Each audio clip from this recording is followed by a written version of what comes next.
Takeaway number 1. Pay yourself first. I found the road to wealth when I decided that a part of all I earned was mine to keep, and so will you. But all I earn is mine to keep, is it not? Far from it. Do you not pay the garment maker? Do you not pay the sandal maker? Do you not pay for the things that you eat? What have you to show for your earnings of the past month? What for the past year? Fool! You pay to everyone but yourself. As well be a slave, and work for what your master gives you to eat and wear. It's a powerful analogy to see every expense you have as you slaving for someone else. If your net income is $2,000 per month, and you pay, say, $1,000 in rent, you're effectively working 20 hours a week for your landlord. Well, in Sweden that is, at least, where a normal working week is about 40 hours. Think of it this way, and it will be much easier to handle your cravings for spending. In the book, it is suggested that once you get your salary, for any other expenditures, pay yourself 1/10 of that amount. This way, you make sure that you always earn money for yourself before slaving for others. Takeaway number 2. Men of action are favored by the goddess of luck.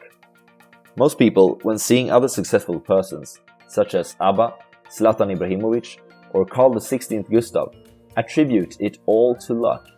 They come up with all kinds of excuses for why they are not in the same position as these aforementioned people, such as, well, they have talent. They met the right people at the right time. Or, they were born into it.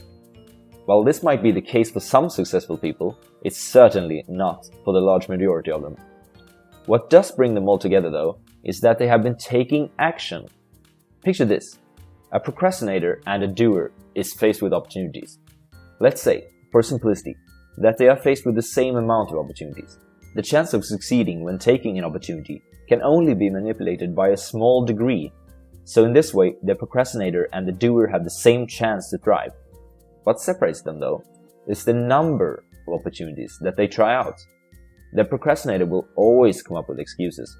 I don't feel good today. I actually had a rough day at work. Nope, the stars are not aligned today. Meanwhile, the doer tries it out and takes many of the opportunities given to him.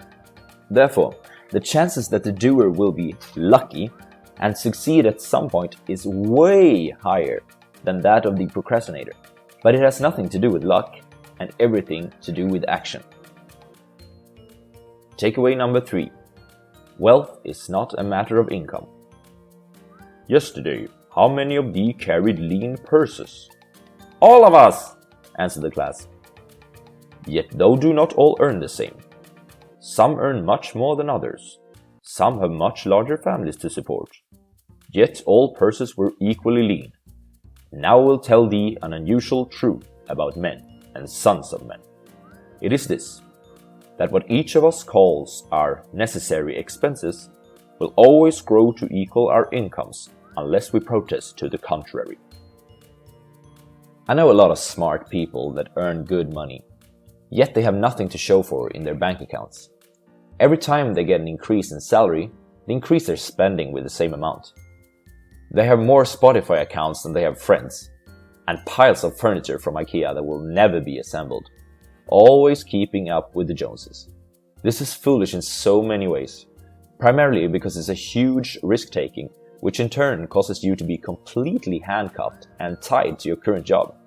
If you don't get that salary every month, what is then going to happen to your boat, your house, and your car? Now when your boss tells you to go and clean the toilets for the 3rd time during that afternoon, you want to tell him to go himself. But then you think about the boat, the house, and the car, and instead you say, yes sir, that would be lovely, right away. No matter who you are, or what your degree is, everyone must obey under the law of income minus expenditures equals savings. No matter if you are an engineer, a McDonald's crew member, or Floyd Mayweather. Takeaway number 4. Act when the time is right. If you have done a thorough analysis and asked your friends and family about possible shortcomings in your research, don't be afraid to act on it. Great opportunities are rare and should never be missed out on. For personal finance and investing, such opportunities sometimes means that you must cut your expenditures a little more than usual. For instance, during the financial crisis and the following collapse of the stock market in 2008 and 2009, such opportunity emerged. For those who were willing to increase their savings and investing during that time, great profits were to come. Takeaway number 5. The power of passive income. Once you start to obey under rule number 1, pay yourself first, you will accumulate a lot of cash over time. While this will feel good all on its own, there's something even better to come. As soon as possible, you should start to put your hard-earned money to work. The good thing about money is that, unlike yourself, it never has to rest. Your money will work for you while you go to class, while you hang out at the gym, and even while you're sleeping. It's modern-day slavery, and best of all, it's 100% legal. This is what people like to refer to as passive income. If you decide to keep your slaves, they will breed.